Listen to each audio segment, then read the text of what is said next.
All righty, welcome in everybody. This is week 3 of the Power Hour with Preston, presented by Tramonte's Meat and Seafood. Thank you for presenting the show tonight, Mike. Of course, Tramonte's is your tailgating and homegating headquarters for the 2021 season. So, more talk of Ed Orgeron on the hot seat. Today I might get ran out of town. I think I have a take that is completely different than everybody's else. So I want to get on that. Of course, today we are joined by a very special guest. I got Marcus Randall, national champion. He was a quarterback for LSU under Nick Saban. Now he is head coach of Woodlawn Panthers and co-owner of our friends at Louisiana Gridiron Football. So I can't wait to talk to Marcus. One of the things I'm really interested in talking to him about is what he thought of Garrett Nussmeier. I don't want to call it crazy, but there are quite a number of people who are on the Nuss bus now. They want to see Garrett Nussmeier starting, and I have some thoughts on that. My number one thought is that Max Johnson is not your number one problem with this team. You have a plethora of other issues. What do you think the biggest issue is on this team? What truly needs to happen for this team to turn it around? And we're going to talk about, for Coach O, on the hot seat. There's no secret. Everybody's talking about it. At LSU, expectations are high, and those expectations are that you win. So we're going to be talking about what he needs to do. Can he do it? Will he do it? All that good stuff. Of course, we're also going to be talking LSU versus Central Michigan. Hold up, y'all. There's no gimme. There's no gimme this week. A lot of people are like, oh, it's non-conference. It is not a free win by any stretch of the imagination. This could be a rough week. They gave Missouri a run for their money. Of course, Missouri also they beat Kentucky. So we don't know exactly how good each of those teams are, but they beat. I'm sorry, they lost to Kentucky, but they beat Central Michigan by 10. So Central Michigan gave an SEC team a run for their money. It was not a free win. And I'm not going to sit here and go through each player on the roster and what they're doing. Their quarterback stats don't look remarkable. They're 1-1. But I will tell you, this is no gimme. Central Michigan's got some talent. This could be an issue this week. And as we saw last week, LSU is not promised to perform absurdly well against lower competition. Of course, we saw them play against McNeese last week. And Coach O's son, quarterback, fun storyline there. I think we all expected that offense to do better than they did. And the offensive line struggled. 3 sacks, plenty of pressures. I know 4 guys were missing, but it's one of those games where they're an FCS school in your own state. Your LSU, your third-team offensive line should be able to take care of business. You should be recruiting players as freshmen who come in, take care of business, and can handle that. Quite frankly, McNeese, for what they are, great program, great job Frank Wilson's doing over there, Cody Orgeron, all them. But they're not an SEC program. They're not a Power 5 program. They're not even an FBS program. That's an FCS school in your own state. You should be mopping the floor with them. And on defense, that looked like a defensive line against an FCS offensive line. You got 8 sacks. That's what you expect. On the other side of the ball, it was brutal. And I did some film analysis. And one of the things I'm noticing is it's the frustrating part about this offensive line. It's not one issue. It's a few issues. You know what I mean? It's always, okay, so you've got a 5th-year Harvard center, senior, and at center, and we're still missing interior blocking protections. What's going on there? Is it coaching? Is it players? Well, I mean, a little bit of both if they're missing assignments.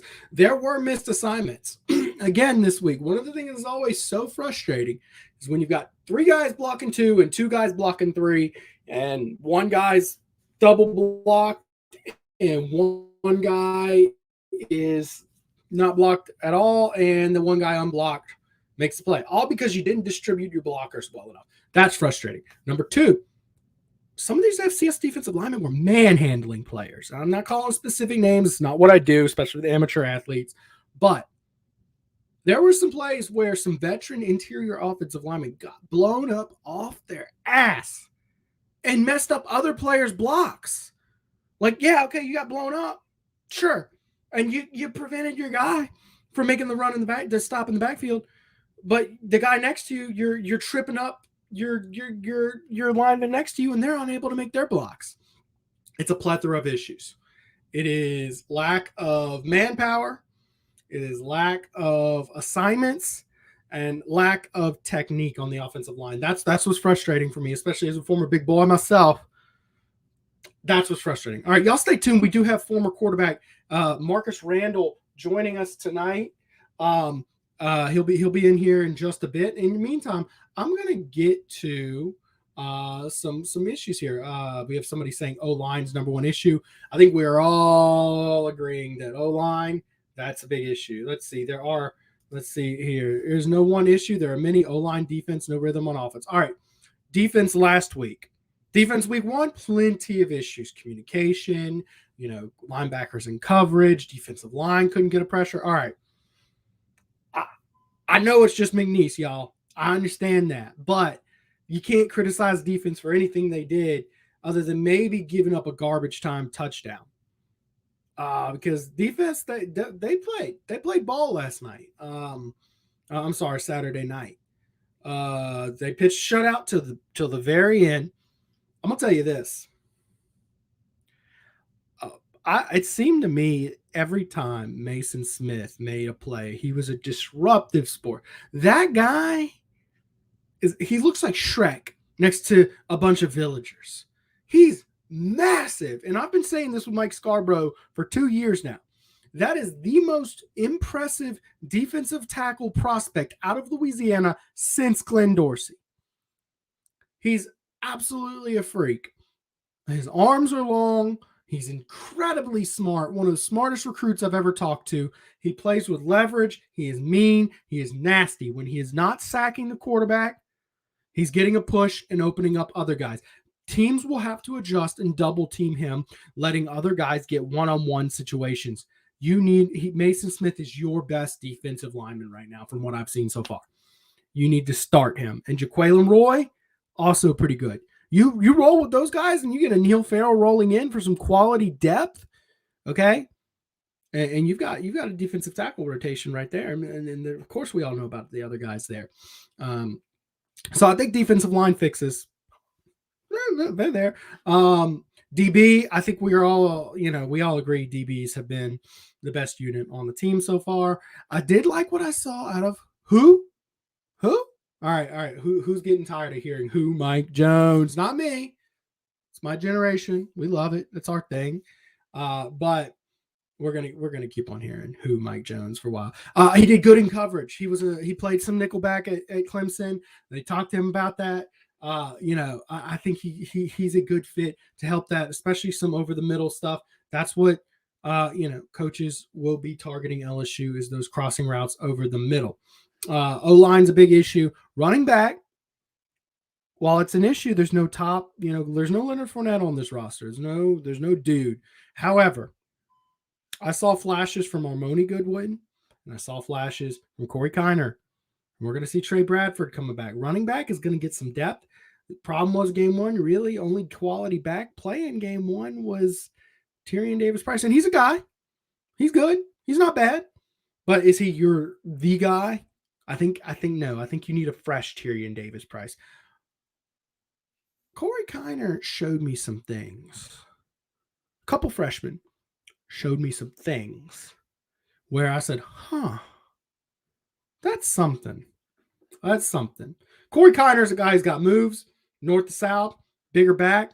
He's got potential to be your starting back. Now, I would say the same thing about Armoni Goodwin. He did get hurt and tweaked his ankle in that first run. So let's see. I really would rather actually just bench him, give him some time to let that ankle heal. I know how ankle sprains go. If you do not rest it, it's like 80, 90% better within a week. And then it lingers. So just get that healed, man. That's what I want to see. Esteban, what's up? Esteban, longtime friend of the show. What's up, PG? What's up, Esteban, man? All right, let's see. It's sad that our program is at where it's at now with having to sweat it out and worry about CMU. Look, I totally understand where you're coming from. I will say this. It's not that the program is at a certain spot, because programs being at a spot, that means you have years and decades long problems that's going to take an astronomical force to come in and fix it. You got you got the number one quarterback in the country committed to come next year. You've got the 5-star offensive tackle. You're recruiting Jacoby Matthews, 5-star safety in your state. You're recruiting at a high level. Okay. Could you do better at some spots? Yes. Do you have a $28 million locker room facility? Yes, you do. You have a state-of-the-art stadium? Yes, you do. Your program is in a spot. It's just the actual football team on the field has got some issues. These are all reboundable. All reboundable. I wish Coach O would date in private. I live in Alabama, and they can't wrap their head around him being around with a female 24 hours before a huge game. And I'm going to talk about this. I haven't been huge on bringing up Coach O's personal life, but clearly it's something people keep on wanting to talk about. And there are viral pictures that seem to come out every once in a while, and jokes that, Kelly Orgeron was the glue that held this team together, and since divorce, I don't know that the picture that came out, he was just walking with someone. I mean, and there's been some really inappropriate terminology thrown on some different shows about what his relationship is with. He's single. Yes, he's dating women. I don't think that impacts his ability to coach this team. But could personal issues be leaking into his performance? Yeah. Could personal issues be leaking into anybody's performance at any job ever? Of course. But we don't know. I mean, you can't really sit there. I just don't know that there's enough there. I do know that some other pitchers that have come out have been a little more compromising and a little more, frustrating, but we shall see. 4 guys missing, but your backups have access to the best facilities in the state. Louisiana inexcusable to be out physical by a lesser opponent. Esteban hits it on the nail. It hits the nail on the head here. There is no excuse to be outmanned at any position group by McNeese at any time. It is. I'm sorry, y'all. I'm just checking with Marcus there to make sure he's all good. I'm trying to bring him on whenever we can. You out recruit them eons by eons. I mean, the players at your school, they're going to be just exponentially faster, bigger, and stronger than the players at McNeese. And there's just absolutely no reason. I'm going to move on to one of my talking points tonight. And that is, can, will, and should Coach O save his job at LSU? Can he get off the hot seat?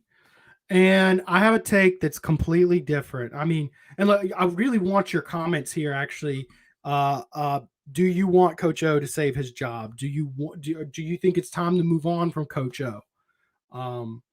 And my take here is that I expect this team to turn it around, and not because of necessarily much that I've seen on the field already, because it's bad. I've been very openly critical of the performances we have seen already.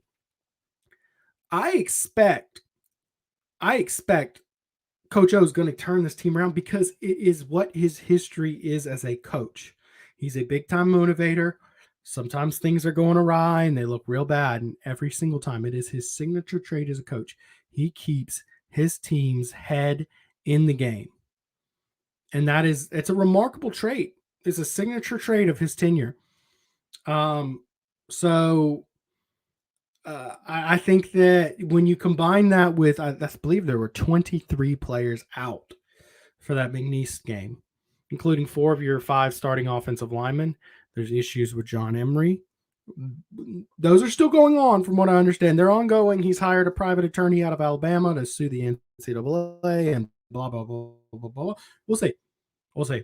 But he's also, a couple true freshmen broken in.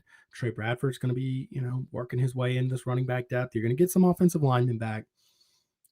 I mean, I expect Coach O will do just enough to keep his job this year. And I'm one of, I really do feel like I'm one of the minorities there. And I think that given what he's done, I think 8-4, good enough to keep his job. I mean, I've heard people say 7-5, and that's not going to cut it. I think that most of the time you're right. I think that in combination with COVID year being wonky last year, and you almost want to throw a mulligan for that, and just how incredible that championship team is, I think 75 keeps his job, especially when you consider what's coming down this schedule. And when he wins his games, of course. I mean, if he loses to Central Michigan and he loses to Mississippi State, y'all, I don't know what's going to happen that Sunday afterward. I really don't. I don't. But it's not going to be good. That's going to be tough to overcome. 1-3. But if he's 3-1, UCLA starts winning some games. And Coach O's moving on, taking business, beat Mississippi State. Then you got, and ULM's going to be there. So you're going to get your 4th win. You got to pick up 3. Florida, Arkansas, Kentucky, Texas A&M, who is rolling on to a new quarterback, by the way. I think that's actually becoming one of your more winnable games now all of a sudden, is Texas A&M. Arkansas looks scary. Yes, they do. But then, Ole Miss, they look good. Yeah, they do. Absolutely. So if you get 3 wins of those guys, you're going to have come down with some big wins. And probably big enough for teams to be like, you know what? I mean, I think one more year, I could see where he's turning it around. Now, you as a fan base, you got to decide. I brought up in postgame show about how Les Miles did just enough to save his job. He was on the hot seat from 2010 until the day he got fired. I mean, he had that 2011 season that was so incredibly amazing, but after that, it was just blah, blah, blah. And then, of course, we went through the Brandon Harris to Anthony Jennings era, and he did not come out of that era. And he just kept on doing just enough to save his job. Just enough. And people like, look at that 2013 roster, all those NFL players. How did he not go to a championship? Well, yeah. You got to decide. One of the things that he was able to keep his job through is, well, look at the recruiting class. He's bringing in the number 1 recruiting class. He's got Leonard Fournette. He's got Jamal Adams. He's got all these incredibly talented players that we've been looking at for almost half a decade since they were in junior high. Just let him get these players. Let him get his players, and he can have a couple down years. We'll work with him through it. Because once these players get in and get set up, this is going to be a team, and this is a championship-winning coach. Well, now in the recruiting class, you have 2022, 2023. Any recruiting analyst who knows what they're talking about, I'm going to tell you, in the state of Louisiana, this is the most talent in a 2-year stretch in Louisiana history, and you're getting it at rare positions. All sorts of talent. You got to find out who do you want to be your head man to guide that talent to a championship. Do you think Ed Orgeron is the guy that will put Walker Howard in the right position and lead him to a championship? Because that's a championship caliber quarterback. You got a good nucleus of freshmen, in fact, guys like Nussmeier, guys like Jack Besh, guys like Mason Smith. And it's a tough call, and I want to hear what you, the fans, think. I've already told you I think Ed Orgeron will do enough to keep his job, and I think given the right setup, he can be the right coach to bring LSU back to a championship. But we'll have to see. So that's just the perspective there of why there might be more pressure than not to find the right guy soon. Also worth noting, another factor on that is the coaching market is just exponentially better.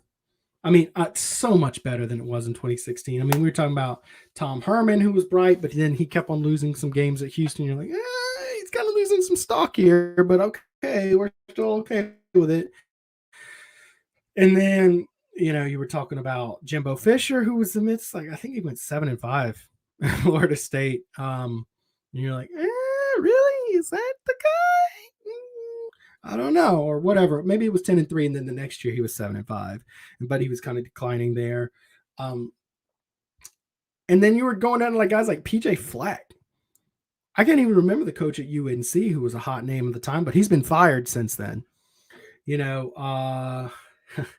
It's just an interesting thing. No way he will go 8-4 with this offensive line. Brian, I'm just telling you, the offensive line you saw last night, Saturday night, is not the same offensive line that we're going to get eventually. I do agree there's some serious problems. However, I think that eventually they're going to turn things around, just because I always go back to that stretch in 2017. Y'all remember that? You got blasted. I mean, killed by Mississippi State. It was something like 34-10, 34-3. It was ugly. One of the ugliest losses. It was bad. Well, then you go to Syracuse, Syracuse comes here and you get like a 2-point win, and then you lose to Troy at home. And you're like, guys, this is the worst football team I've ever seen at LSU. And it was at the time. I've never seen a football team at LSU that bad as that stretch. But that being said, they did eventually bounce back. Next week, they went to Florida and got a win. That team went 9-4, y'all. The worst team I've ever seen at LSU went 9-4. 20-point loss, and then they were down 20 points to Auburn, and you're like, all right, they're still bad. And then they won that game. And since that halftime in Auburn, it's just not been the same. I want to thank my sponsor tonight, Mike Tramonte, Tramonte's Seafood and Meat.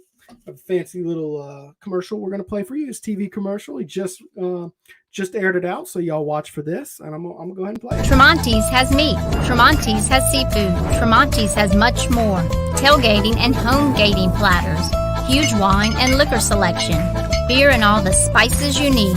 Chairman Reserve and Wagyu meats. Ribeye rolls, shrimp rolls, kebabs. 20 flavors of sausage for the grill. Daily lunch specials and game processing. On-site catering also available. Good meat ain't cheap and cheap meat ain't good. Visit Tramontes.com. Thank you, Tramonte's. That is their home of the ribeye roll. They have Chairman's Reserve Wagyu beef. It's 30 kinds of sausage. Lunch deli available till about 3 o'clock every day. They do catering, and they are your home for tailgating and homegating during the 2021 season. They're open Saturdays 9 to 5, located on Old Jefferson next to Parkview Baptist. Visit Tramontes.com or call them at 225-757-7665. All right.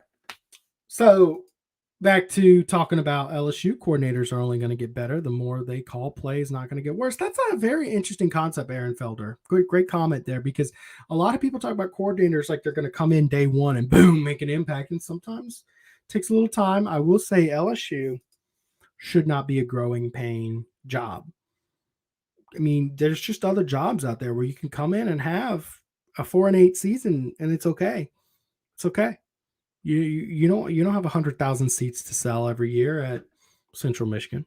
I mean, that's reality. I mean, in fact, there's a ton of schools where you don't have the pressure to win. I mean, even schools like good schools, like, Oregon State isn't quite as much pressure.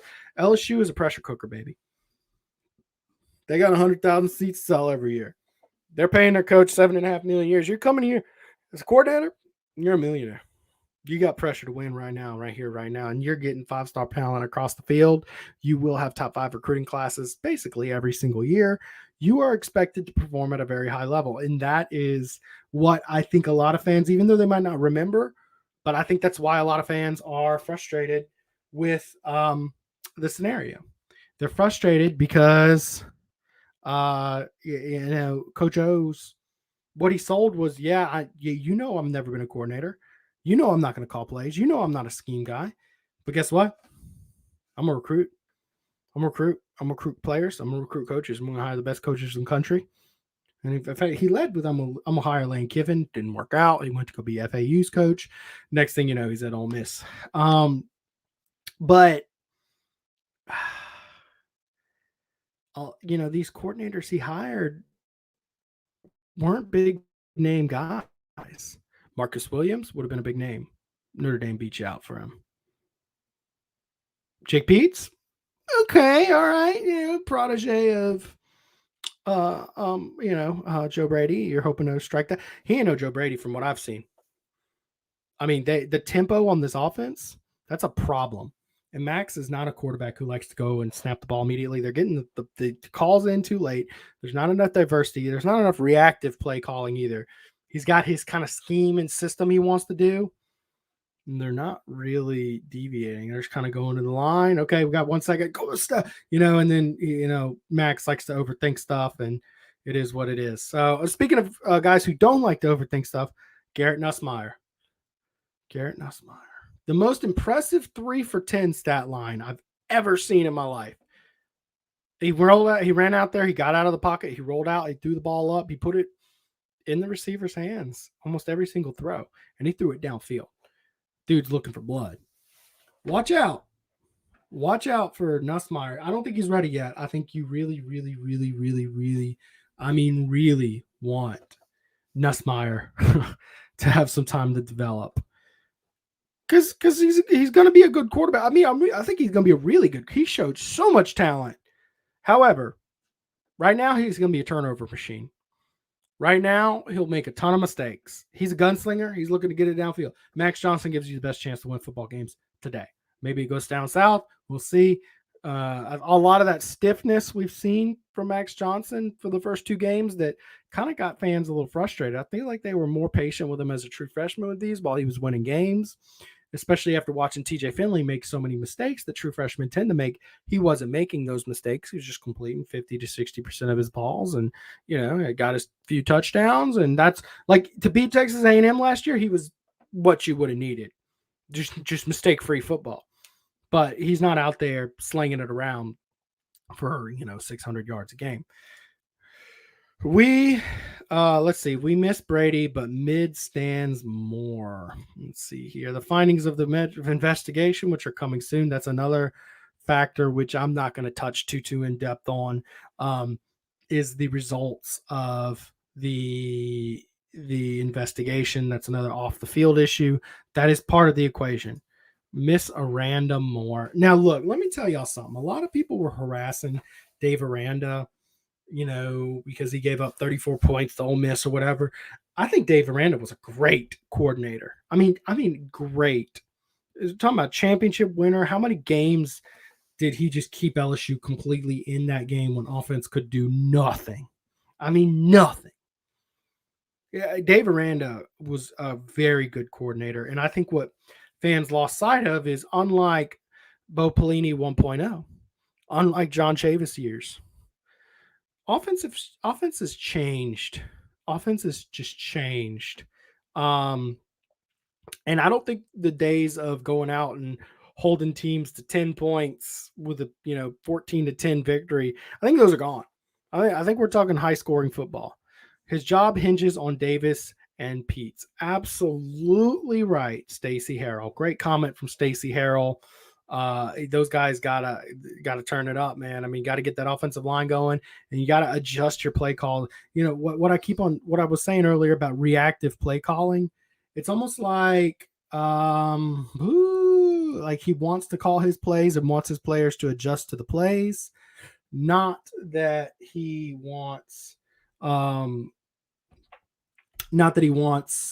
to adjust to what's out there. Like, adjust to, what your offensive line can block for. Adjust to what the defense is giving you. I don't see much of that thus far. Are you fair weather fans out there need to only look at the debacle at this University of Texas football, STFU, and learn to be supportive unless you want another Curly? Go Coach O, go Tigers. All right, Gus, thank you for the comment.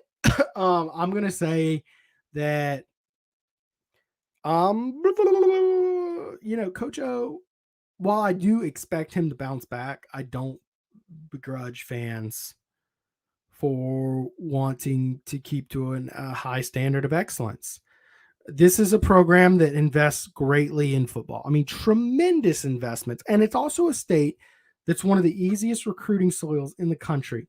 There's actually not very many excuses for a coach to go out there and not have playoff contender teams. I mean, you get so many comments, so many good players out there, and it's not as easy for a lot of schools. It's really just not that easy. You get kids, 5-star DBs all over growing in your backyard who grew up wanting to play for LSU. If you sign 12 out of the top 15 in your state, which by the way, there's not another Power 5 program in the state, yo, you got pretty much half your class right there. Really good. Pluck a few kids from Texas, pluck a few kids out of the South, and go national for a 5-star kid or two. Boom. You know, you got 100,000 fans. You got a $28 million facility. Boom. There's your recruiting class. LSU's not a hard place to win, y'all. It's one of the easiest places to assemble a really good football team. And if you have high standards, that mean that even though a coach has done it once, you will expect him to do it twice. Coach O has the same standards for himself, by the way. Coach O wouldn't come on this show and say that, you know, what we've seen the last couple of weeks is up to his standard of performance. He expects himself to put together teams that are competing for a championship, in his own words, very fast. Let's see here. Thank you, Dane Bergeron. Larry Fedora. That was the guy who at UNC, a lot of people were talking about replacing Les Miles with Larry Fedora, and now he's gotten fired, of course, since then. Joseph Fuselier. The SEC was down the year we lost to Troy. A lot of coaches got fired. And you're right about that. I mean, 100% the SEC was not having a great year that year. However, it still took some focus and resolve. And, you know, you gave Alabama a run for their money. You know, I totally get where you're coming from here. I'm just saying, I mean, yes, these SEC teams were down. But you were losing to Troy, yo. I mean, you were losing to Troy. You were losing to Mississippi State by 24 points. You didn't look good against Syracuse. That team that I saw during that stretch, and the one that was down 20 points to Auburn, not the one that came back against Auburn, the one that was down 20 points to Auburn, that team that I saw, that was a team that was going to go 3-9. I mean, it was a really bad team. That was a team that wasn't going to win a game in the SEC. So they did bounce back in 2017. But I do appreciate the perspective because, yeah, if it was like the SEC, like what we're seeing this year, might have been a lot worse in 2017. LSU is not where you come to learn to be a coordinator. You do that somewhere else. There is no reason to hire somebody that's not a proven winner at their job. We play too well. Our tradition is too rich. Casey Campbell, excellent comment. Yeah, I agree with you I think you hit the nail on the head. I think absolutely LSU is a caliber of program where your coordinators should be proven, or, you know, you have tremendous reason to believe that they're the next big thing. And they go out and they know what they're doing, winning big ball games. I'm not so certain. I think the guys that they've brought in are doing some good things. And I think that I've got quite a bit to criticize them on after 2 games. Maybe they turn it around, maybe they don't, but you're 100% right, Casey Campbell. LSU is the kind of school where your coordinators should be top tier, top notch guys. Of course, I'm still following up with Marcus Randall here, guys. Going to try to bring him in here in just a bit. Let's see here. Nuss, Aaron Felder with a good comment here. Nuss kind of reminds me of Baker Mayfield. He is raw, but has the talent. That's a good comparison. I've heard a lot of Brett Favre. That might be better because their speed is kind of similar. The way they throw is kind of similar. I like that. Now, Nuss got a bigger pair than Baker Mayfield right now.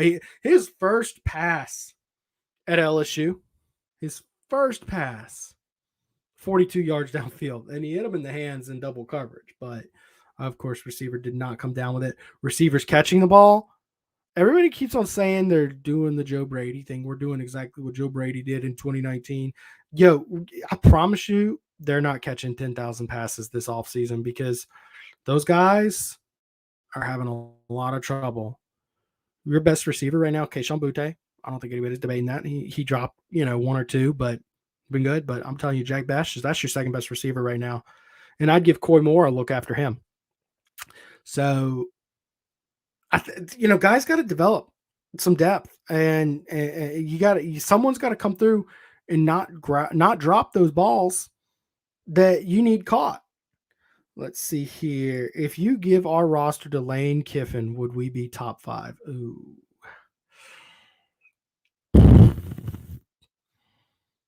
Honestly, the thing about Lane Kiffin that's much different than Ed Orgeron, and Ed Orgeron will admit this himself. Lane Kiffin is a very bright mind offensively and schematically, offensive line wise. Okay. I'm sorry, offensive scheme wise. I said offensive line. He has a proven track record of adjusting his offenses to what is being seen around in both his talent and the opposing talent.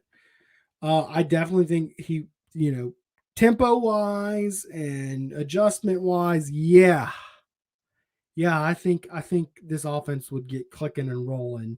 I don't know if he'd necessarily do too much to help out with that defense, but I do think that offense would be clicking real fast. And guys, we do have Marcus coming in here in just a bit. I'm going to let him get set up and settled. And we'll bring in Marcus Randall, national champion quarterback of LSU. Also has spent time at a number of programs as head coach, bringing back multiple programs in the state here. He's now the head coach at Woodlawn, where he's got some really good things going. Really turned that program around that was kind of at rock bottom when he took over. Had a really good game against U High. So, have any questions for Marcus Randall? Go ahead and get him in. I'm gonna let him get set up for just a couple more minutes here. Halftime adjustment needs improvement. We also need to play offense with tempo. Hunter John Daigle, I agree 100%. 100% with that comment. They need to come out and see what the other team's giving them and adjust accordingly. All right, without further ado, here we go. LSU national champion quarterback Marcus Randall, co-owner of Louisiana Gridiron Football and head coach of the Woodlawn Panther. Marcus, how are you? Man, I'm doing great, man. How are things going over there? Sound pretty good though right now, huh? Oh yeah, we're doing good. Other than I think a lot of fans are wanting to see some crisper, sharper performance out of LSU. How closely have you been following the games this year? Yeah, I've been following the games. And definitely, coming out of last year, we knew that we were going to have some things. I'm talking about the last COVID year, but this year I think that having the spring practices and then having a normal, more normal summer, that we were expecting something more. But I think right now it's still early. I think they're still trying to get their identity. I keep hearing a lot of people keep comparing all of the teams to the 2019 teams. I think we need to get our mind. Yeah. Every team, no matter what, is going to be a new team every year. And if you ask any coach, that's what they do every year. No matter what they did the year before, they're always trying to find the identity each and every year. Yeah. So I think that's what we need to put our focus on, not trying to be like 2019. I think we need to try to be focused and find out who we are, and then now let's perfect that's who we are. And I think once we start that and we gonna start moving forward, I think we'll see a much better play out there. Yeah, I agree with you. That's 100%. I mean, you got to find your identity. You got to be you. Coach, I want to ask a question based off of that. You were on a championship team in LSU in 2003 as a backup quarterback, right? Then Correct. You came over with a chance to start some games that next year, and both teams coached by Nick Saban, of course. Did y'all try to find a whole new identity in 2004, or was there a lot of talk of trying to recapture that magic from 2003? I think it was going into that season, nobody really talked about winning national championships. Talking about the national championship from the year before. Everybody was talking about, going back and winning that year, being the team we were going to be that year, trying to be better than, for, that time. So that was the time, even though we didn't go and win it, that was the mind of that year. It wasn't trying to be like last year, so I think that I've been hearing that over the last couple of years. I mean, I heard it last year, obviously. Everybody compared it to 2019. That was obviously natural because we were just coming off of that year. But now I'm hearing it in the next two games of this year. That's all I'm hearing. I want the Joe Burrow offense. I want the, 2019. I'm like, let's move on and find out with the personnel that we have now. I mean, we had 7, 8, 9 first round guys on that team too. Now let's not be crazy. So let's be who we are. Get these guys the experience they need. We got to know Mac Johnson is just he hasn't started that many games still now. I mean, when we got Burrow, he was a 5-year guy. He'd been at other programs. He had been, he had been through the fire. So let's just be who we are. Find out our personnel, fix the things that we need to fix in-house, good and bad, and let's just keep pushing and being forward with it. Yeah, absolutely. I mean, what helps to run a Joe Burrow offense is to have a Joe Burrow. And no offense to anybody on roster, I think there's only been one Joe Burrow I've ever seen in the history of really any football team whatsoever. So I think you're probably a little ways away from having a Joe Burrow offense. Coach, I was going to ask you X's and O's wise. Okay, you're calling those offensive plays, and you see, I mean, we've all seen these offensive line struggles. What play calls or technique, what scheme would you try differently to try to get things going and help this struggling offensive line? I think they're doing those things. I think that it's the fact that it looked like we need to maybe just. I like this. I don't know where the chemistry is not meeting because I know we got the guys and we have the O-line that's there in place with the guys that also rotates in. So I mean, you got to look at. I can go back to the spring game. I saw a lot of over routes being thrown. I haven't seen a whole bunch of those right now. In the spring game, I think we came right out of the halftime of the spring game and scored back to back on just over routes. And those are things that I'm seeing in the game. But you got to be able to run the ball too as well. If we can't run the ball, nobody's going to be allowing us to just line up and just throw it all over the field if we can't draw the offenders down. I think that's what we got to be able to hone in on. I know that running back room is short, and we're looking to try to get that that room up and going behind that offensive line. But we got to be able to run the football. Absolutely. And coach, when your teams have struggled with blocking schemes, what have you done during your coaching career to open up the running game? Well, obviously got to go back to fundamentals. You always want to start there, stance and starts, and then be able to have those guys all be on the same page. That's one of the positions that I always stress about. A lot of times I go down there and coach the O-line. Because it's a serious part where you got to have 5 guys moving direction all the time. If one of those guys are moving wrong, your whole play messed up. So you got those guys got to come almost be on a string. And if one of them not in chemistry with the other one, you got to find the right 5 guys. Yeah. And that's not easy to do. 5 guys that can communicate all well with each other, that can thinking the same as the other guy, even when we may not say it or have time to say it because the defense is moving right now. So, finding those, that chemistry between that group, that's going to help the run game. That's going to help the passing game. That's going to help the offense. I think we got a really good question here from Dane Bergeron. Coach, do you think a faster tempo? I mean, any quarterback who's going out there is going to be a young quarterback. Do you think a faster tempo might help them out? Definitely. I think a faster tempo, but we got to make sure that they understand the reads and they understand the offense that well too. If we're going to go with the tempo, I think that we definitely got to go with simplifying the offense, which can easily be done in this run pass offense or world that we live in. Easy throws, but we may need to do some of that so we get these athletes in space, get the ball in their hand instead of just dropping back so much trying to hit them down the field. Let's just get it to them right now. If you look at the first game against UCLA, when we started to do that, just throw it to them right now. Then we moved the ball down the field and score touchdowns. That we were doing it with a little bit more tempo. So that definitely would help. That would also help the offensive line. Going back to the last question, because I don't have to block them as long. And yeah. And if those guys have been coming off the ball, making it hard for me to block, now they're not going to rush as hard anymore because they're going to get tired of coming off the ball hard, and then the ball coming off the ball, and now the quarterback's throwing the ball already. So I mean, that's a part of the mind game too that's in the game. Yeah, and let me ask you. So one of my takes has been I've never taken a snap under center in any level of football whatsoever. But my understanding is that if you increase that tempo, especially with getting the play call in faster, as a quarterback, you get to the line with a little bit more time to read and go through, pre-snap read.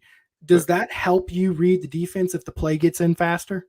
That definitely give you more time to process everything, and then it almost helps you steal you a couple plays because the defense not going to be ready sometime. When you have a young offense, when offense, you want to be able to take all of those advantages because now you're not waiting and giving the defensive coordinator a chance to see your formation, see you break the huddle, or see you line up, and now he got a chance to make his audibles, and we just not that experience yet to be able to be an experienced line, let you see us line up in what we're gonna do, and then run a play at you.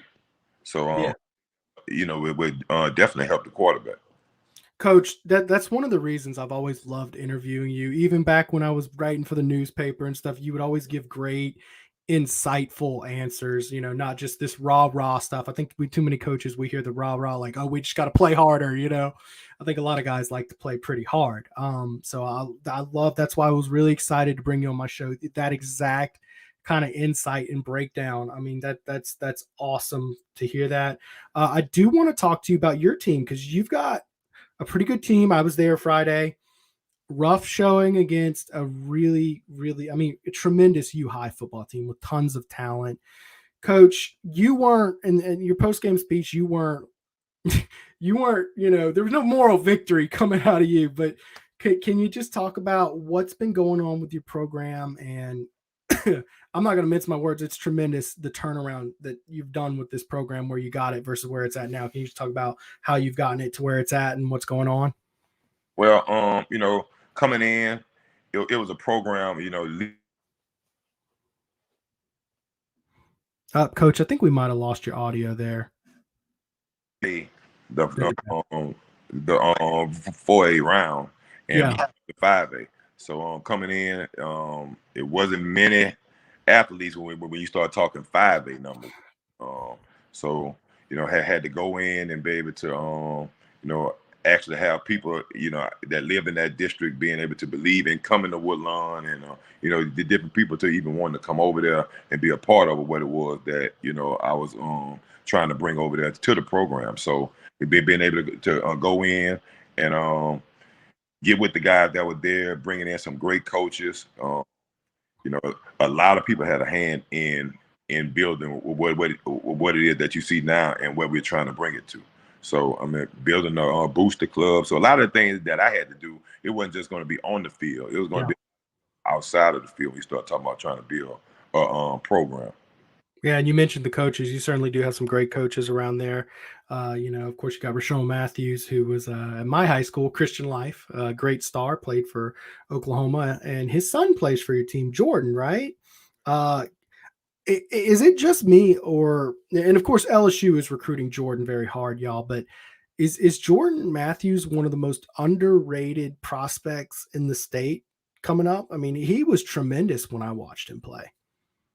Yeah, he didn't play his freshman year, not varsity, because he was outside the district. So then coming in last year, he only got 4 games to play because we only had a chance to play 4 games last year. So going into my second year, in building this program, we only got a chance to play 4 games last year. So he wasn't able to have a chance to be seen as much. Didn't get a chance to get a lot of, catching up to the speed of the game, playing on a varsity level 5A. So, every rep that he's taken, every game that he's played, he's still catching up to varsity reps. So when you see him midway through this season, toward the end of the season, with the potential, and everybody can see the range and the skill set that he brings to the game, he's just going to continue to get better and better. And he's only a junior. Yeah, and who else is a junior on your team is quarterback Ricky Collins, who Ricky is part of the most stacked quarterback class that I think in Louisiana history. I've never seen this many good quarterbacks in the state of Louisiana. Coach, tell me about what Ricky Collins brings to the table. He brings a whole bunch to the table. He brings a comfort. Let me say that. That's for us as a coaching staff, man. With him back there, he brings leadership.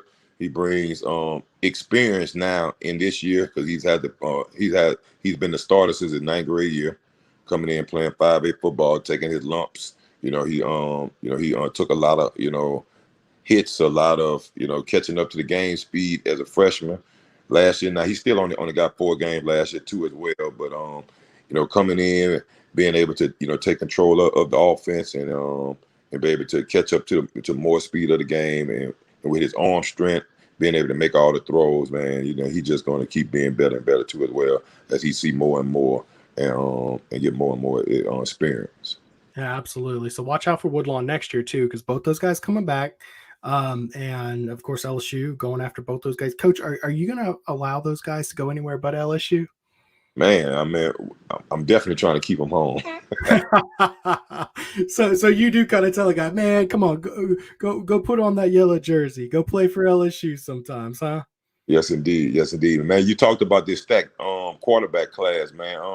Man, you gotta give your hats off to some of this 7-on-7 that's going on out here, because I know that definitely being a part of making a lot of the quarterbacks and the quarterback play in Louisiana go up. Because I think coming out back when I was in college, I'll be looking around and seeing a lot of these guys coming from Texas and California, and they were doing 7-on-7 way back then in the leagues. And Louisiana has just not kind of caught on to that the last 5 to 6 years, and more of those. They've been having more and more 7-on-7 teams, more and more guys are playing it. So you're seeing more and more guys that are wide receiver that's playing this game, coming from this area from Louisiana, and quarterbacks too as well as DB. I mean, there's no question why we DBU.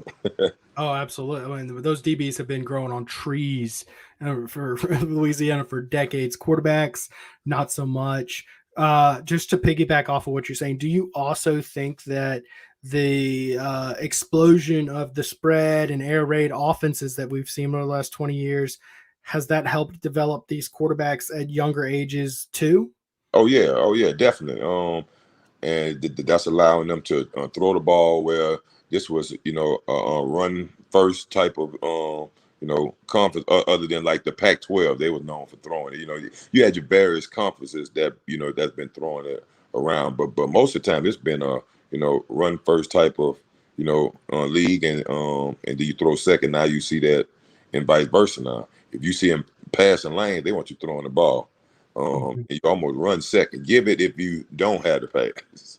So those air raid offenses and all those things kind of led to this, that you're seeing people being able to get the ball out quick, get into space, or spread people out, almost making it like a fast break football when you look at it in basketball terms.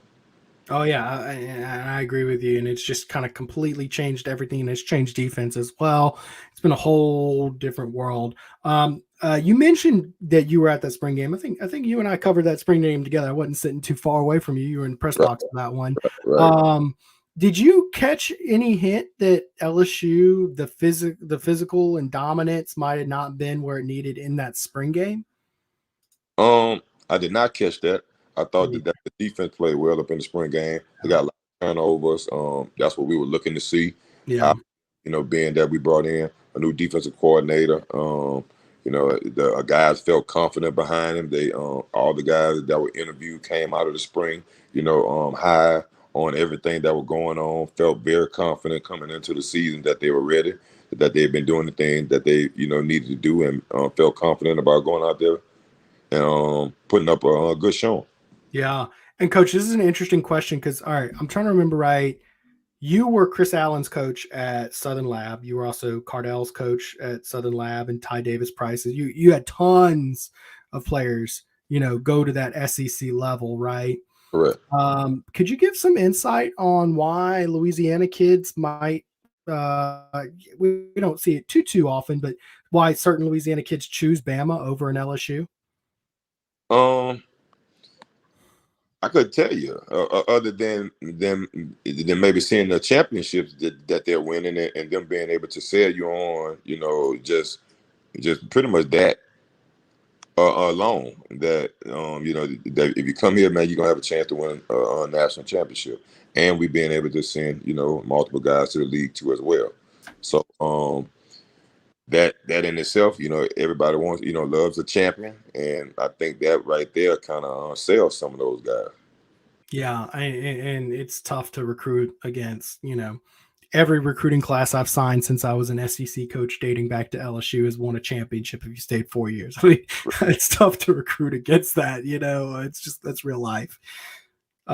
I have one last question for you here. I'm gonna let you go. I know you got about 17 million things you got going on, owning Louisiana Gridiron and head football coach and gosh knows what else. But Mike Duhon, the only reason I really wanted to get to this is because you talked about how the 7-7 has infected Louisiana recruiting. Is there any kind of administrative or setup situation in Louisiana why offensive line still quite isn't up to speed of like what we see out of a lot of Midwest states? Or there's something they're doing up there that we're not doing down here? Do you have any insight for that? Well, I just think that it's just not much emphasis on it, even from the Little League standpoint. And I see a lot of that in the Little League organizations around here. If you and it is getting better because we do have a few more guys that are putting more emphasis on it now. In some of your better organizations, but I'm seeing it from Little League. They start looking into the middle school ranks. It's pretty much the same thing going on. That is not really putting emphasis on the O-line play. It's almost like block the man that's in front of you. Nobody really teaching the rules to them at that age. So now when a high school coach get them, now you starting from the basics with a kid that you would hope come to you a basic foundation. So that's where I see a drop off in the line play, and I can't lie, coaching line play is not easy. I mean, you got to really know your X's and O game when you start talking about the different fronts that the defense are running. When you talk odd, even fronts, and then being able to put your rules to it.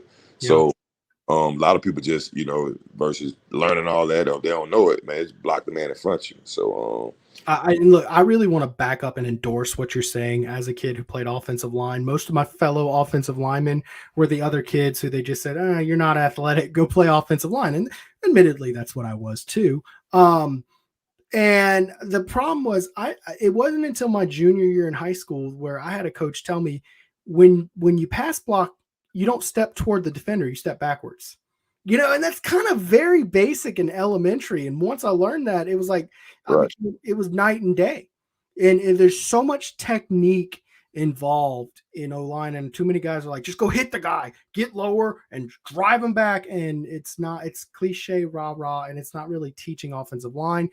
And I agree 100% with you. It's just, it takes a little bit more of a football guy, like a truly veteran seasoned guy. You can't just have someone watch football and know how to coach O-line, so I agree with you 100%. Great analysis, Coach. I'm really glad we brought you on. This is Marcus Randall, y'all. Y'all go check him out. He does great work with Louisiana Gridiron football. If you've got any eligible football players you're thinking about where to live in what district coming up, I'll tell you what, Woodlawn's got a great coach for developing players. Great program. He's there, and he's got a track record anywhere. I would definitely feel great sending my kid to Woodlawn to play ball for him. Coach, can you tell people where to keep up with you? Man, you can keep up with me on Facebook. I am on Facebook. I'm on under Marcus Randall. I'm on Twitter at Marcus Randall 19. And maybe you can follow Louisiana Gridiron Football. You can follow Randall Passing Academy. That's my 7-on-7 organization where we got youth football. Maybe there's a lot of things brewing. I guess anywhere around Baton Rouge area and football is going on, you probably can find me. Absolutely. Some great work. Coach, thank you so much for joining us. I'm going to let you get off to the rest of your night.